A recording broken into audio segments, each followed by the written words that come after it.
ದೇವರ ಒಳ್ಳೆಯ ಮತ್ತು ಪ್ರೀತಿಯ ಸೃಷ್ಟಿಯಾದ ನನ್ನ ಸಹೋದರ ಸಹೋದರಿಯರೇ, ನಿಮ್ಮೆಲ್ಲರಿಗೂ ನಮ್ಮ ರಕ್ಷಕನಾದ ಯೇಸು ಕ್ರಿಸ್ತನ ಹೆಸರಿನಲ್ಲಿ ವಂದನೆ ಹಾಗೂ ಈ ದಿನದ ವಾಕ್ಯ ಧ್ಯಾನಕ್ಕಾಗಿ ಸ್ವಾಗತ.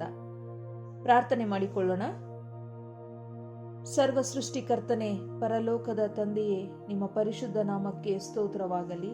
ಅಪ್ಪ, ಈ ದಿನದ ವಾಕ್ಯ ಧ್ಯಾನದಲ್ಲಿ ನಮ್ಮ ಜೊತೆಯಲ್ಲಿದ್ದು ನಿಮ್ಮ ಸತ್ಯದ ಆತ್ಮನ ಮೂಲಕ ನಮ್ಮೆಲ್ಲರ ಹೃದಯದೊಟ್ಟಿಗೆ ಮಾತನಾಡಿ ನಿಮ್ಮ ಚಿತ್ತದಂತೆ ನಡೆಸಬೇಕಾಗಿ ಯೇಸುವಿನ ಹೆಸರಿನಲ್ಲಿ ಬೇಡಿ ಹೊಂದಿದ್ದೇವೆ ನಮ್ಮ ತಂದೆಯೇ, ಆಮೇನ್. ಕರ್ತನಲ್ಲಿ ಪ್ರಿಯರೇ, ಇಂದಿನ ವಾಕ್ಯ ಯಾರು ಅಥವಾ ಎಂಥವರು ಪರಲೋಕ ರಾಜ್ಯವನ್ನು ಸೇರುತ್ತಾರೆ? ಕರ್ತನಲ್ಲಿ ಪ್ರಿಯರೇ, ನಾವೆಲ್ಲರೂ ಮುಂದೆ ಒಂದು ದಿನ ಪರಲೋಕ ರಾಜ್ಯವನ್ನು ಸೇರುತ್ತೇವೆ. ಯೇಸು ಸ್ವಾಮಿ ಮತ್ತೆ ಬಂದು ನಮ್ಮನ್ನು ತನ್ನ ರಾಜ್ಯಕ್ಕೆ ಕರೆದುಕೊಂಡು ಹೋಗುತ್ತಾರೆ ಅಂತ ಅಂದುಕೊಂಡಿದ್ದೀವಿ. ಪ್ರಿಯರೇ, ಯೇಸು ಸ್ವಾಮಿ ಮತ್ತೆ ಬರುವುದು ನಿಜ. ತಂದೆ ದೇವರು ಆತನಿಗೆ ಕೊಡಲ್ಪಟ್ಟ ಜನರನ್ನು, ದೇವರಿಂದ ಆರಿಸಲ್ಪಟ್ಟ ಜನರನ್ನು, ಆತನ ಹೆಸರಿನ ಮುದ್ರೆಯನ್ನು ಹೊಂದಿದ ಜನರೆಲ್ಲರನ್ನು ತನ್ನೊಂದಿಗೆ ನಿತ್ಯ ರಾಜ್ಯಕ್ಕೆ ಕರೆಯುತ್ತಾರೆ ಅಥವಾ ಕರೆದುಕೊಂಡು ಹೋಗುತ್ತಾರೆ. ಅವರಿಗೆ ನಿತ್ಯ ಜೀವವನ್ನು ದಯಪಾಲಿಸುತ್ತಾರೆ. ಇದು ಸಹ ಸತ್ಯ. ಆದರೆ ಕರ್ತನಲ್ಲಿ ಪ್ರಿಯರೇ, ಇಂಥವರು ಪರಲೋಕ ರಾಜ್ಯವನ್ನು ಸೇರುವುದೇ ಇಲ್ಲ ಎಂದು ಯೇಸು ಸ್ವಾಮಿ ಹೇಳಿದ್ದಾರೆ. ಇಂಥವರು ಪರಲೋಕ ರಾಜ್ಯವನ್ನು ಸೇರುವುದೇ ಇಲ್ಲ ಎಂದು. ಯಾರನ್ನು ಕುರಿತು ಯೇಸು ಸ್ವಾಮಿ ಈ ಮಾತುಗಳನ್ನು ಹೇಳಿದ್ದಾರೆ ನೋಡೋಣ. ಮತ್ತಾಯನು ಬರೆದ ಸುವಾರ್ತೆ 18ನೇ ಅಧ್ಯಾಯ 3ನೇ ವಚನದಲ್ಲಿ ಈ ರೀತಿಯಾಗಿ ಬರೆಯಲ್ಪಟ್ಟಿದೆ: ನೀವು ತಿರುಗಿಕೊಂಡು ಚಿಕ್ಕ ಮಕ್ಕಳಂತೆ ಆಗದೆ ಹೋದರೆ ನೀವು ಪರಲೋಕ ರಾಜ್ಯದಲ್ಲಿ ಸೇರುವುದೇ ಇಲ್ಲವೆಂದು ನಿಮಗೆ ಸತ್ಯವಾಗಿ ಹೇಳುತ್ತೇನೆ. ಹೀಗಿರುವುದರಿಂದ ಯಾವನು ಈ ಚಿಕ್ಕ ಮಗುವಿನಂತೆ ತನ್ನನ್ನು ತಗ್ಗಿಸಿಕೊಳ್ಳುತ್ತಾನೋ ಅವನೇ ಪರಲೋಕ ರಾಜ್ಯದಲ್ಲಿ ಹೆಚ್ಚಿನವನು ಅಂತ ಹೇಳ್ತಾ ಇದ್ದಾರೆ. ನಾವು ಚಿಕ್ಕ ಮಕ್ಕಳಂತೆ ಆಗಬೇಕು. ನಮ್ಮನ್ನು ನಾವು ತಗ್ಗಿಸಲ್ಪಟ್ಟವರಾಗಿ ನಡೆದುಕೊಳ್ಳಬೇಕು. ಆಗ ಮಾತ್ರ ಪರಲೋಕ ರಾಜ್ಯವನ್ನು ಸೇರುತ್ತೇವೆ ಅಂತ ಇಲ್ಲಿ ಯೇಸು ಸ್ವಾಮಿ ತಾನೇ ಸ್ವತಃ ನಮಗೆ ತಿಳಿಸಿಕೊಡುತ್ತಾ ಇದ್ದಾರೆ. ಪರಲೋಕ ರಾಜ್ಯ ಸೇರಬೇಕಾದ್ರೆ ನಾವು ಹೇಗಿರ್ಬೇಕಂತೆ? ನಮ್ಮನ್ನು ನಾವು ಚಿಕ್ಕ ಮಕ್ಕಳಂತೆ ತಗ್ಗಿಸಲ್ಪಟ್ಟವರಾಗಿ ಜೀವಿಸಬೇಕು.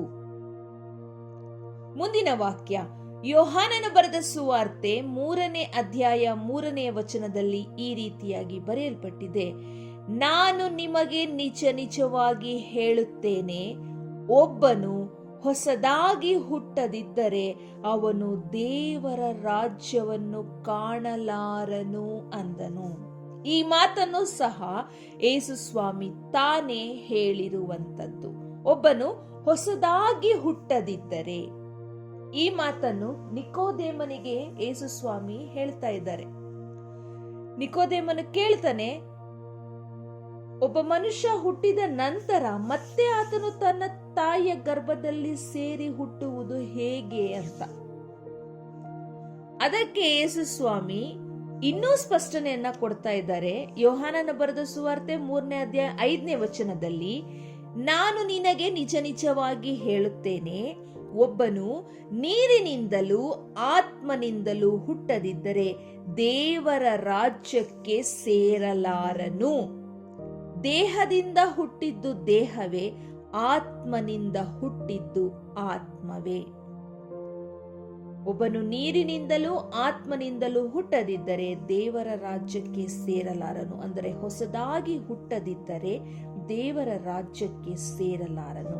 ಕರ್ತನಲ್ಲಿ ಪ್ರಿಯರೇ, ವಾಕ್ಯದಲ್ಲಿ ತಿಳಿಸಿದೆ, ಯಾರು ತಮ್ಮನ್ನು ತಾವು ಚಿಕ್ಕ ಮಕ್ಕಳಂತೆ ತಗ್ಗಿಸಿಕೊಳ್ಳದೇ ಇರುತ್ತಾರೋ, ಯಾರು ಹೊಸದಾಗಿ ಹುಟ್ಟದೇ ಇರುತ್ತಾರೋ, ಅಂದರೆ ಆತ್ಮನಿಂದ ಹುಟ್ಟದೇ ಇರುತ್ತಾರೋ, ಅವರು ದೇವರ ರಾಜ್ಯವನ್ನು ಸೇರುವುದೇ ಇಲ್ಲ ಅಂತ ಯೇಸು ಸ್ವಾಮಿ ತಾನೇ ಇಲ್ಲಿ ತಿಳಿಸಿಕೊಡ್ತಾ ಇದ್ದಾರೆ. ಹಾಗಾಗಿ ಪರಲೋಕ ರಾಜ್ಯವನ್ನು ಸೇರಲು ನಾವು ಚಿಕ್ಕ ಮಕ್ಕಳಂತೆ ತಗ್ಗಿಸಲ್ಪಟ್ಟವರಾಗಿ ಜೀವಿಸಬೇಕು, ಹೊಸದಾಗಿ ಹುಟ್ಟಬೇಕು, ಅಂದರೆ ನೀರಿನಿಂದಲೂ ಆತ್ಮನಿಂದಲೂ ಹುಟ್ಟಬೇಕು.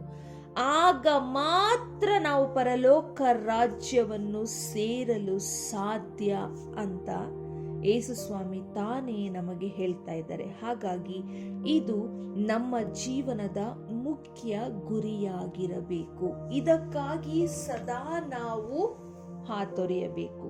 ಈ ರೀತಿಯಾದಂತಹ ಜೀವಿತವನ್ನು ನಾವು ಜೀವಿಸಲು ತವಕ ಪಡಬೇಕು. ಯಾಕಂದ್ರೆ ನಾವು ಪರಲೋಕ ರಾಜ್ಯಕ್ಕೆ ಹೋಗ್ತೀವಿ ಅಂತ ಹೇಳ್ಕೊಂಡು ಕೂತ್ರೆ ಸಾಲದು.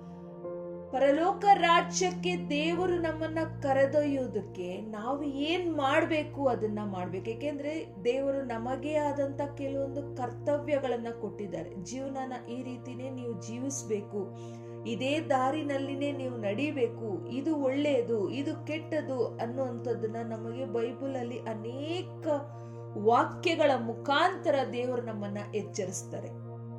ಮತ್ತಿನ್ನೊಂದೇನಂದ್ರೆ, ಯಾರು ಯೇಸು ಸ್ವಾಮಿಯನ್ನ ನಂಬಿರ್ತಾರೆ, ಹೃದಯಪೂರ್ವಕವಾಗಿ ನಂಬಿರ್ತಾರೆ, ಅಂಥವರನ್ನ ನಡೆಸೋದಕ್ಕೋಸ್ಕರ ದೇವರು ಒಬ್ಬ ಸತ್ಯದ ಆತ್ಮನನ್ನು ಸದಾ ಕಾಲ ಅವರ ಜೊತೆಯಲ್ಲಿ ಇರೋದಕ್ಕೆ ಕೊಟ್ಟಿರ್ತಾರೆ ಅನ್ನೋದು ಸಹಿತ ಸತ್ಯ.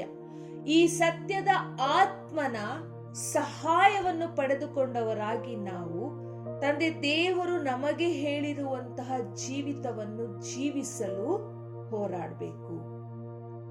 ಆತನು ನಮ್ಮಿಂದ ಬಯಸುವಂತ ಜೀವಿತವನ್ನು ನಾವು ಜೀವಿಸಬೇಕು. ಪ್ರತಿಯೊಂದು ವಿಚಾರಕ್ಕೂ ಪ್ರಾರ್ಥನೆ ಮಾಡಿ ನಾವು ಮುಂದಿನ ಹೆಜ್ಜೆಗಳನ್ನ ಇಡಬೇಕು. ಮತ್ತು ನಾವು ಮಾಡುವಂತ ಪ್ರತಿಯೊಂದು ಕೆಲಸ ಕಾರ್ಯಗಳಲ್ಲಿಯೂ ನಾವು ಆಲೋಚನೆ ಮಾಡಬೇಕು, ನಾನು ಮಾಡ್ತಾ ಇರುವಂತ ಈ ಕೆಲಸ ದೇವರ ದೃಷ್ಟಿಯಲ್ಲಿ ಒಳ್ಳೆಯದ ಕೆಟ್ಟದ, ದೇವರು ಇದನ್ನ ಒಪ್ಕೊಳ್ತಾರಾ, ನೀನು ಸರಿ ಅಂತ ದೇವರು ಒಪ್ಕೊಳ್ಳೋ ಕಾರ್ಯನ ನಾನು ಮಾಡ್ತಾ ಇದ್ದೀನ, ಅಥವಾ ನೀನು ತಪ್ಪು ಅಂತ ದೇವ್ರು ಹೇಳುವಂತ ಕಾರ್ಯನ ನಾನ್ ಮಾಡ್ತಾ ಇದ್ದೀನ ಅನ್ನೋದನ್ನ ಪ್ರತಿಯೊಂದು ಹಂತದಲ್ಲಿಯೂ ನಮ್ಮನ್ನ ನಾವು ಪರೀಕ್ಷೆ ಮಾಡಿಕೊಂಡು ಮುಂದೆ ಹೆಜ್ಜೆ ಇಡ್ತಾ ಹೋಗ್ಬೇಕು. ಎಲ್ಲಾ ಒಳ್ಳೆಯದಕ್ಕೂ ದೇವರು ನಮಗೆ ಸಹಾಯ ಮಾಡೇ ಮಾಡ್ತಾರೆ. ಅದನ್ನ ಆಲೋಚಿಸಿ, ಸರಿಯಾದ ರೀತಿಯಲ್ಲಿ ಆಲೋಚಿಸಿ ಅದನ್ನ ನಮ್ಮ ಜೀವಿತಗಳಲ್ಲಿ ಅಳವಡಿಸಿಕೊಂಡು ಜೀವನ ಮಾಡಬೇಕಾಗಿರುವಂತದ್ದು ನಮ್ಮ ಕರ್ತವ್ಯ.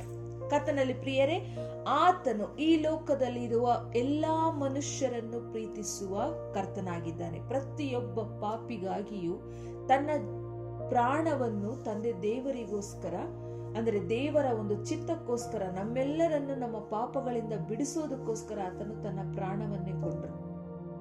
ಹಾಗಾಗಿ ನಮ್ಮನ್ನ ಸದಾ ಕಾಲ ಪ್ರೀತಿಸುವ ಕರ್ತನು ಆತನು.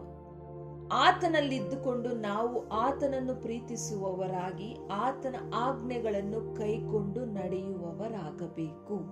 ಇದು ನಮ್ಮ ಜೀವಿತದಲ್ಲಿ ತಂದೆ ದೇವರ ಚಿತ್ತವಾಗಿದೆ. ಕರ್ತನಲ್ಲಿ ಪ್ರಿಯರೇ, ನನ್ನ ಮುಂದಿನ ವಿಡಿಯೋದಲ್ಲಿ ಚಿಕ್ಕ ಮಕ್ಕಳಂತೆ ಆಗುವುದು ಅಂದ್ರೆ ಏನು ಮತ್ತು ಹೊಸದಾಗಿ ಹುಟ್ಟುವುದು ಅಂದ್ರೆ ಏನು ಅನ್ನುವುದನ್ನ ವಿವರವಾಗಿ ನಾನು ತಿಳಿಸಿಕೊಡ್ತೀನಿ. ನನ್ನ ಮುಂದಿನ ವಿಡಿಯೋದಲ್ಲಿ ಖಂಡಿತವಾಗಿ ನಿಮಗೆ ವಿವರವಾಗಿ ಅದರ ಬಗ್ಗೆ ತಿಳಿಸಿಕೊಡ್ತೀನಿ.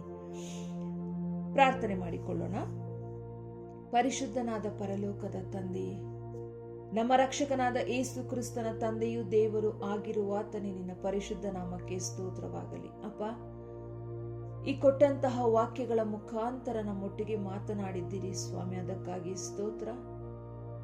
ನೀವು ನಮ್ಮ ಮೇಲಿಟ್ಟಿರುವಂತಹ ಅಪಾರವಾದ ಪ್ರೀತಿಗಾಗಿ ಸ್ತೋತ್ರ. ಅಪ್ಪ, ನೀವು ಬಯಸಿದಂತೆಯೇ ನಮ್ಮ ಜೀವಿತದಲ್ಲಿ ನಿಮ್ಮ ಚಿತ್ತದಂತೆ ನಡೆಯಲು ನಮಗೆ ಬೇಕಾದಂತ ಜ್ಞಾನ ಬುದ್ಧಿ ವಿವೇಕಗಳನ್ನು ದಯಪಾಲಿಸಿಕೊಡು ಎಂದು ಯೇಸುವಿನ ಹೆಸರಿನಲ್ಲಿ ಬೇಡಿ ಹೊಂದಿದ್ದೇವೆ ನಮ್ಮ ತಂದೆಯೇ, ಆಮೆನ್.